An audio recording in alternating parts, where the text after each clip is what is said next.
Berarti lu awal muasalnya Zona 8 ada elu dong ya? Ada. Wow. Kita manggil dia untuk Ko David sebenarnya sesepuh sih. Perlu sesepuh sih sebenarnya. Gitu. Padahal Oka juga seumuran. Gue Karena mimpi menjadi orang hebat atau orang kaya kalau kamu nggak sehat. Iya.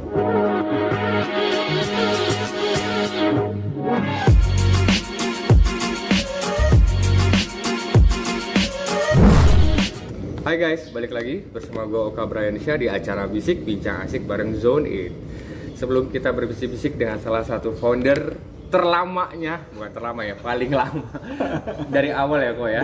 Dari awal ini jangan lupa subscribe, tekan tombol lonceng biar dapat update notifikasi terbaru video-video dari Bisik serta follow Instagramnya Bisik _. David Alexander, Yes. Pak, apa kabar? Baik. Sehat ya. Sehat selalu. Jadi Kodak ini gue tahan supaya jangan pergi dulu. Akhirnya dapat juga waktunya. Iya. Jadi kita tuh udah berapa lama ya kok nggak ketemu? Terakhir kita ketemu waktu masih ada di Ring Road ya. Waktu latihan kita Terakhir ketemu Desember. Sempat ya? latihan di Yang Gate E ya. Iya, oh iya. Itu yang itu apa yang di sana ya? Iya. Itu memang lagi schedule-nya bisa balik. Jadi emang jadwal lu tuh nggak bisa sesuai dengan keinginan berarti ya? Nggak bisa. Harus dari atasan ya ikutin. Iya. Kok kan aku tuh taunya Koko di Evergreen ini cuman Evergreen doang nih, tapi lebih detailnya nggak tahu nih. Jadi apakah ini Koko emang cita-cita Koko kerja di sini company atau emang ya udah ikutin aja alurnya gitu. Kalau kerja di Evergreen ini sih sebenarnya bukan bidang studiku secara langsung, karena aku bergerak sekarang di sales dan marketing. Aku handle sales dan marketing. Jadi dunia yang berbeda 180% degree gitu. Jadi benar-benar karena majornya aku tuh di manufaktur. Wow. Jadi manufaktur, setup pabrik, terus berkecimpung. Ribet sih ya. Operasional pabrik, produksi, ngurusin tenaga kerja, ngurusin segala hal lah gitu. Tapi di Evergreen ini aku masuk sebagai sales and marketing. Itu dunia yang baru lagi dan aku harus belajar lagi dari nol dan butuh waktu ya yang lebih ya 1 tahun lah. 1 tahun untuk blend sama yang lain. Iya. Sulit nggak sih kok dengan kan lu kan jatuhnya kayak komunitas baru nih, karena kan lu basicnya adalah kuliah dulu di mana? Di Jogja. Di Jogja, UGM. Atmajaya. Atmajaya. Wah, oke. Jadi lu ngeblend sama company yang saat ini itu kan pasti lu ada dikucilkan nggak atau nggak anak baru nih gini pasti gitu kan? Sebenarnya enggak sih. Enggak ya? Karena aku justru di sini juga sebagai pionir juga di perusahaan yang baru. Jadi kebetulan perusahaan kita ini PMA 100%. Bosku invite untuk join the team. Kita set up lah company ini di tahun 2015. Itu kita benar-benar istilahnya itu kayak apa ya, pasukan khusus lah. Jadi harus bisa semuanya gitu loh. Mau di darat, laut, udara, istilahnya kasarnya begitu. Jadi lu bisa dibilang sellerman sama apa yang pesawat pilot semua semuanya harus dilakonin. Jadi nggak boleh ada alasan bilang nggak bisa tuh, nggak ada. Jadi jatuhnya harus gerak cepet. Jadi harus bener-bener yang lo harus semuanya gitu ya. Tapi kan proses nggak sebentar kok. Ya memang sih nggak pasti ada halang rintangnya segala macam. Pasti. Yang pertama sih yang kita hadapin sih pasti knowledge ya. Knowledge, karena kita harus grab lagi knowledge yang baru. Kita harus belajar lagi dari awal mengenai dunia yang baru ini, ya kan. Terus bisnisnya ini akan seperti apa, kulturnya, terus habit dari orang-orang pelaku bisnis ini seperti apa. Nah itu yang kita sempat terkaget-kaget awal. Bingung dong ya. Iya, jadi kok bisa ya ada orang seperti ini ya, adanya customer seperti ini ya gitu. Kalau dulu kan aku backgroundnya kan di pabrik, jadi di pabrik ya cuma berhadapan dengan mesin dan orang-orang operator atau orang-orang yang berkaitan sama produksi, yang sudah ada rule, jadi tinggal ikutin SOP aja gitu. Template-nya udah ada, tinggal jalanin. Gitu. Tapi kalau di marketing dan sales ini kan fleksibel sekali gitu, dan lebih banyak aku bilang lebih banyak relationship yang menjadi dasar. Oke. Wow. Seru juga itu. Jadi udah di Evergreen ini 2015 sampai sekarang. Sampai sekarang. Sebelumnya gimana? Sebelumnya aku di food manufacturing. Jadi mungkin teman-teman pernah tahu Orang Tua Group. Saya pernah di sana 6 tahun. Sekarang ya? Yes. Aku pernah dulu sama Orang Tua Group itu di pitching buat eventnya mereka. 6 years, jadi 6 tahun ditempa menjadi seorang prajurit di situ. Iya, Orang Tua. Iya. Terus keluar di hijack untuk setup pabrik di tempat yang lain. Dan terakhir itu di Bali setup winery. Kalau teman-teman tahu Plaga Wine, itu gue tahu. Serius? Itu hasil kerja timku. Sekarang masih ada loh? Masih. Oh iya? Aku masih sebagai istilahnya family member lah dari Plaga.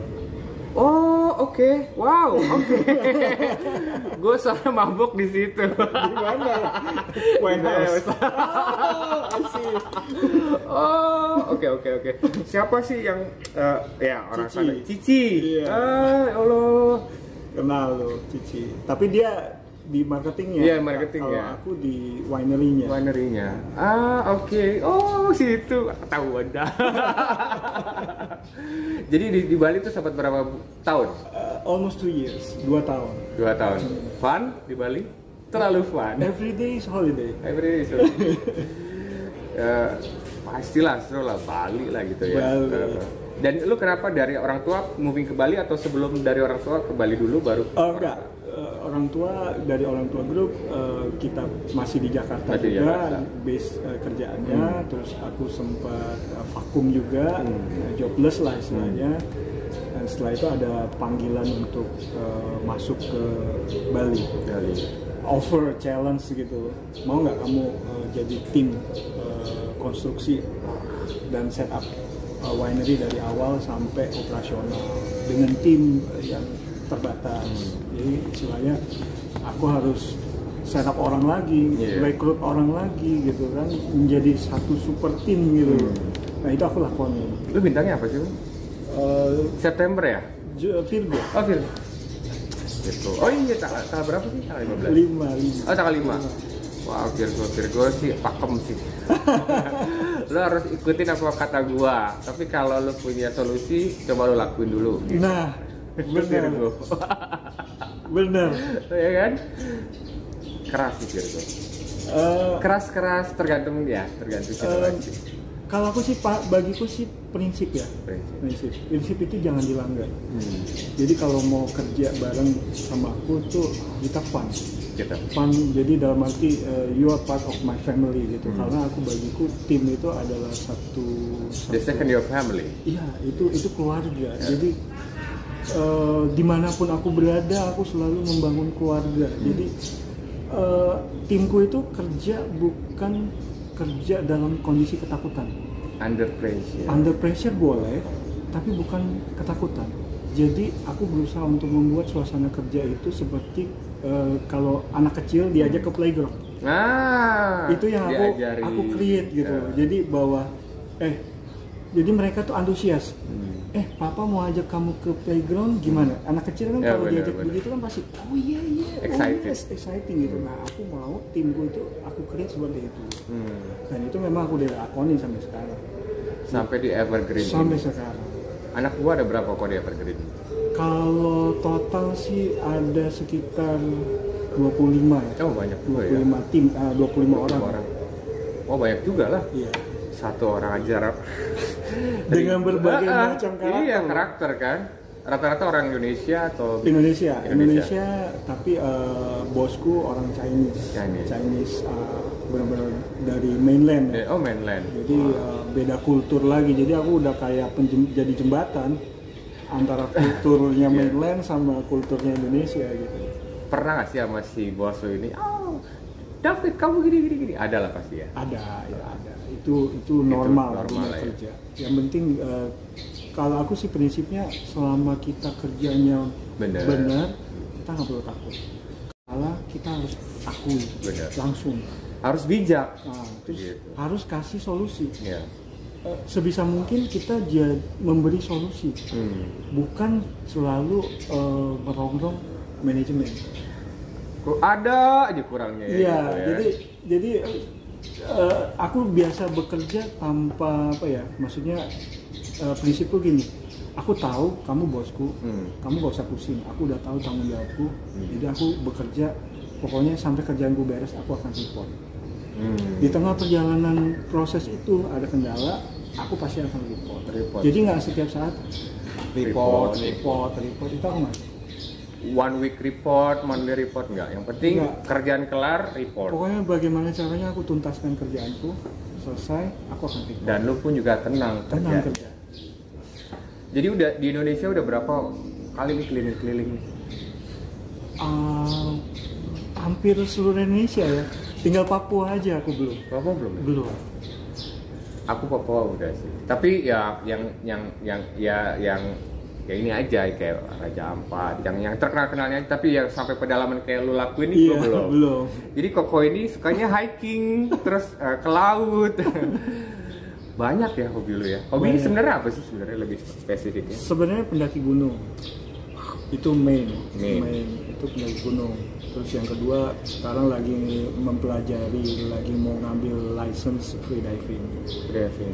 Di mana mau rencana? Mungkin seputaran Jakarta aja. Kalau nggak ya di Bali, di Amet. Di Amet aja. Aku di sana ambilnya. Terus yang ketiga sekarang lagi mempelajari jadi pilot FPV drone. Itu harus ada license loh. Iya. Tapi sekarang lagi belajar benar-benar basic ngerakit drone, gimana nyeting drone, nyeting transmitter, nyeting dan segala macam. Itu benar-benar satu dunia yang baru lagi buat aku. Senang ngulik sesuatu yang baru gitu. Seperti hari ini gue kulik lo. Jadi anak berapa nih kok? Satu? Anak satu. Umur berapa? Umur 15 tahun. Jantan, betina? Perempuan. Udah gede juga ya? Gede. Seru banget. Nah, kalau di balik lagi ke pekerjaannya. Berarti ini lo berhubungan dengan pemerintah atau apa idealis? Ada berhubungan dengan pemerintah pasti kan. Pemerintah kan sebagai regulator harus jadi kita harus ikutlah regulasi yang diterapkan oleh pemerintah, terutama ya dari KKP ya, Kementerian Kelautan dan Perikanan. Jadi tetap kita harus ada link dengan mereka gitu. Karena majority dunia aquaculture yang kita tekuni, saya masukin saat ini ya selalu berhubungan dengan hasil tambak, hasil budidaya gitu, ikan, udang. Ya, kan? Jadi dua produk inilah yang kita benar-benar harus perhatikan regulasinya, terus ada event apa gitu, atau ada penyakit apa yang sekarang lagi merebak. Jadi nggak cuma corona ya. Jadi di dunia ikan dan udang pun juga banyak penyakit, dan terutama di udang sekarang lagi boleh dibilang itu kayak apa ya, kayak pandemik ya, kayak bermasalah ya. Emang bener bibit tuh nggak boleh diambil? Kalau lobster aku nggak bisa berbicara. Enggak, kalau udang pun ada bibitnya kan? Udang kan ada telur kan? Pembibitan sendiri. Oke. Jadi spesies yang kita kembangin ini spesies dari Faname. Udang putih kalau orang bilang gitu. Nah itu yang diekspor. Itu lumayan kan? Lumayan. Iya. Itu kalau dibilang tuh emas putih. Iya. Makanya Faname. Wow. seru. Apa ya? Berarti di laut lu tuh ketemu orang-orang terus dan berbagai karakter dong, yang harus beradaptasi Betul, lagi. betul. Masing-masing provinsi nggak ada beda daerah, beda culture, beda bahasa, beda attitude juga. Itu tantangan ya, challenge sih. Belum nanti situasi kita mau masuk ke lokasi yang kadang-kadang hutan belantara, jalanannya masih nggak bagus, kita harus off-road ria. Tapi lo kan sukanya juga. Sebenarnya tuh kerjaan lo sama hobi sama sih sebenarnya. Passionnya sama. Cuman prosesnya aja gitu. Wow. Kok agak-agak sensitif boleh lah ya. Pengaruh nggak sih pekerjaan Koko ini sama di situasi saat ini gitu? Kalau secara general itu tidak pengaruh terlalu banyak, terlalu banyak. Puji Tuhan sampai hari ini perusahaan kami masih stabil, penjualan juga stabil dan cenderung meningkat, ya kan? Juga jadi secara finansial juga, secara salary, secara THR kemarin ya kan, kami juga seluruh karyawan kami masih bisa terima 100%. Wow. Jadi itu satu anugerah sih buat kami ya, buat kami gitu. Nah, tapi yang menjadi kendala itu sekarang adalah ada beberapa customer yang mereka nggak mau meet up dengan kita karena menjaga situasi pandemik ini. Jadi mereka membatasi bertemu dengan kami yang sebagai salesperson, sebagai marketing, untuk negosiasi atau untuk ngobrol. Padahal sebenarnya seruannya ketemu ya? Iya. Karena lu juga bawa produk lu juga kan? Enggak, produknya sebenarnya udah standby lah istilahnya. Jadi kita cuma menjelaskan lebih banyak sih, membangun relasi sama menjelaskan secara teknis gitu. Kita supportnya itu secara teknis. Oh gitu. Ribet juga sih emang inilah situasi saatnya, apalagi sekarang PSBB sampai tanggal 25. Terus yang biasanya terbang ya kan, kita terbang dengan leluasa ya kan, sempat grounded 8 bulan ya kan. Sempat grounded 8 bulan, jadi kita work from home, cuma mantau-mantau dari online, Zoom, Google Meeting dan segala macam. Dan lu bosan pas? Bosan banget. Gue juga bosan. Ada planning nggak nih nanti kalau PSBB udah kelar, mau kemana rutenya? Yang pasti Indonesia Timur ya, Sumbawa, Lombok, sampai Bali. Itu akan menjadi prioritas. Karena akan membangun market di sana. Karena di sana belum ada. Belum besar. Jadi lu banyak kota lu punya cabang juga dong ya? Iya. And you ini sebagai supervisinya dari beberapa. Supervisinya.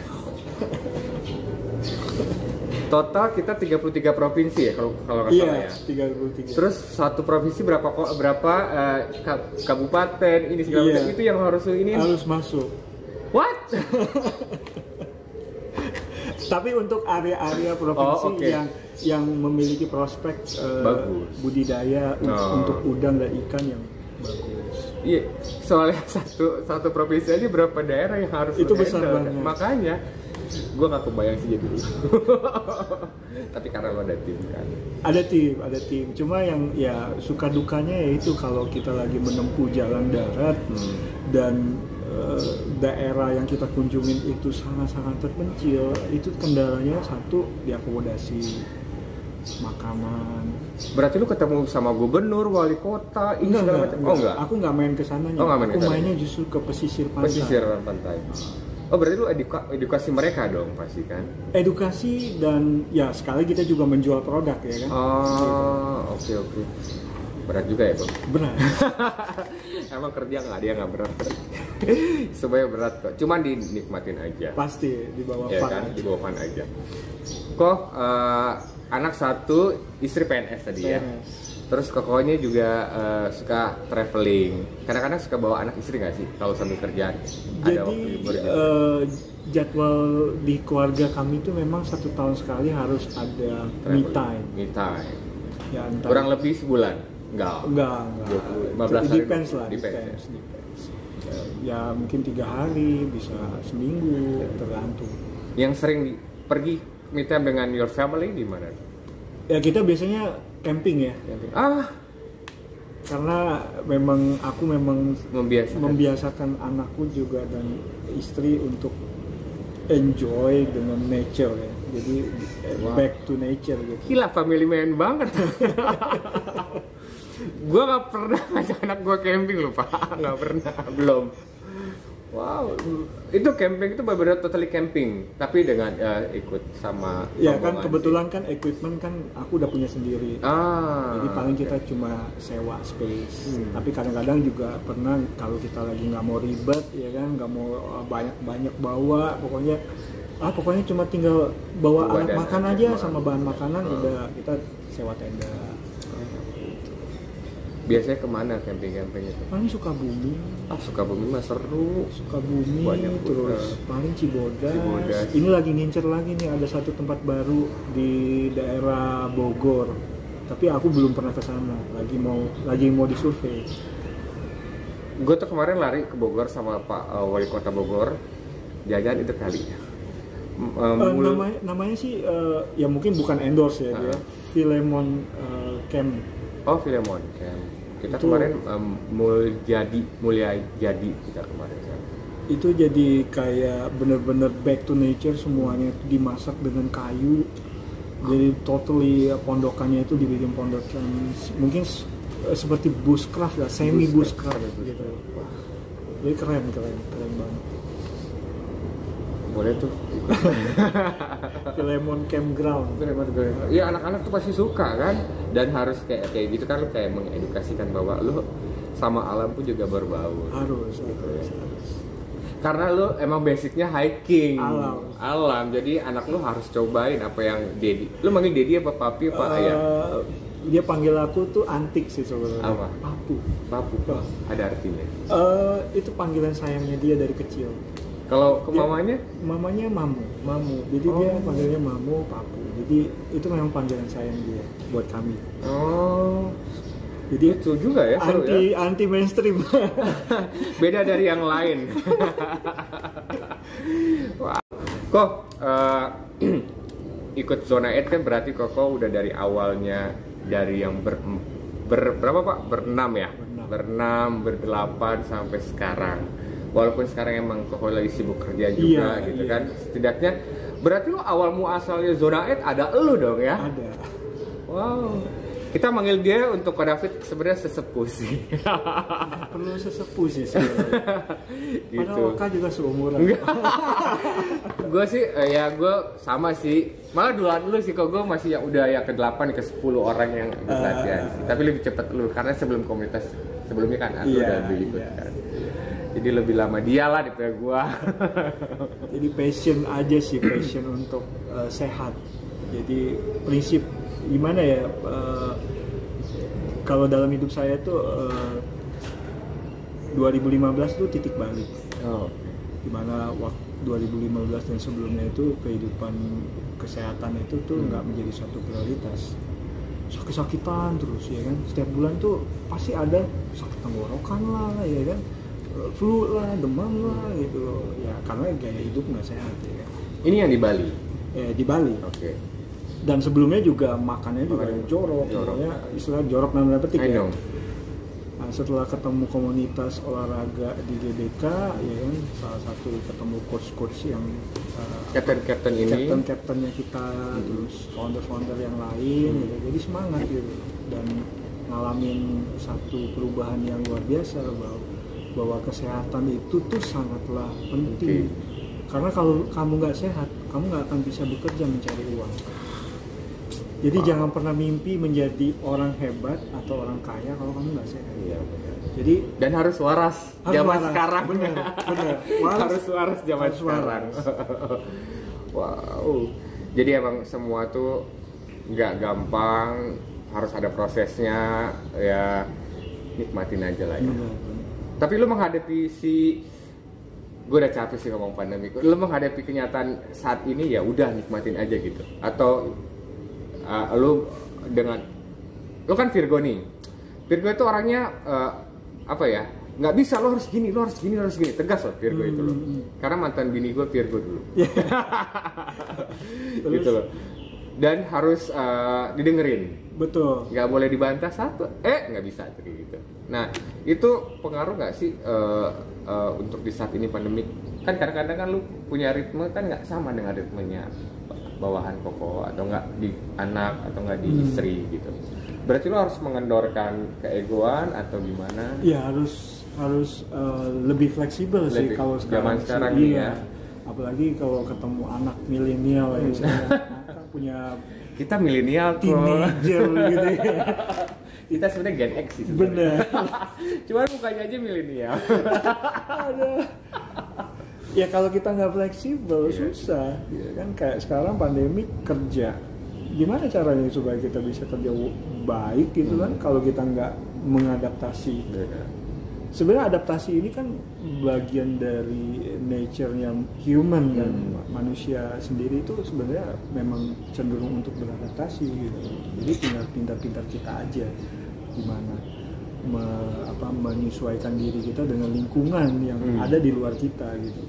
Ya terutama ya rajinlah ikut John 8. Beneran, aku tuh sejak ikut Zona 8 ini banyak sih manfaatnya. Pasti lu juga banyak manfaatnya. Banyak kan? banget. Yang tadi yang lu cerita dari awal bilang begini, sekarang you look good. I'm good. Ya kan? Oke lah, kita ngomongin usia sama sebenarnya. Kita nih sebenarnya muka-muka lama, orang-orang lama tapi penampilannya milenial. Bener gak sih kok?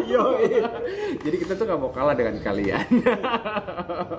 Jadi ya John 8 banyak memberikan vibes positif ya. Ya, banyak.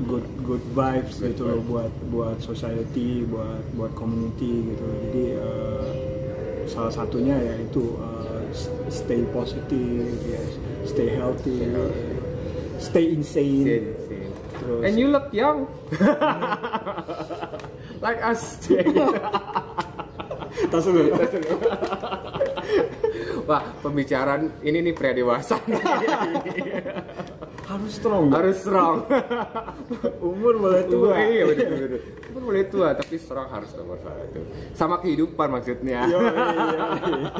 Kok boleh dong kasih pesan-pesan buat teman-teman yang nonton hari ini? Iya, kalau aku pribadi sih, aku cuma bisa share bahwa always be grateful, always positive, share the good vibes everywhere gitu, dimanapun kita berada. Terus stay healthy. Penting loh itu. Itu yang paling penting karena tanpa kesehatan kita nggak akan pernah bisa maksimal. Benar. Dan nggak akan pernah bisa excellent dalam hal apapun. Jadi kalau teman-teman punya mimpi pengen jadi sesuatu yang hebat, orang hebat, atau pengen menjelajah kemana aja, atau pengen jadi orang yang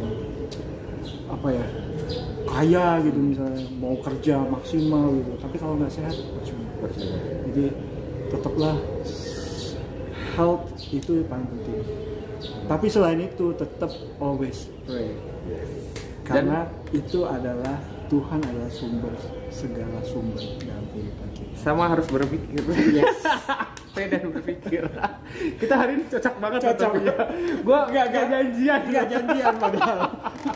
Wah, gue pakai topi ini karena ternyata Tuhan punya keinginan buat kita pakai topi yang sama. Gitu loh. So, satu pertanyaan. Provinsi mana yang harus yang kepengen cita-cita lu mau pergi nih? Jujur aku lagi keinginan apa nih? Aku pengen explore Aceh. Oke. Aceh ya? Aceh. Belum pernah ya? Aceh sudah pernah tapi secara detail belum. Secara sampai masuk ke pelosoknya itu menjelajah alamnya Aceh itu belum pernah. Aku pengen sekali menjelajah di sana. Sukses Kak. Amin. Tahun ini, tahun depan? Tahun ini ya. Tahun ini. Oke. Guys, thank you for watching. Kalau ada saran atau nggak komen soal bisiknya Ko David. Mungkin mau bertanya sama Ko David, silakan nanti Ko David bisa bantu di komen kita ya. Siap. Ya. Kok makasih kok. Thank you. Guys, thank you. Bye. Bye. Salam sehat sama waras.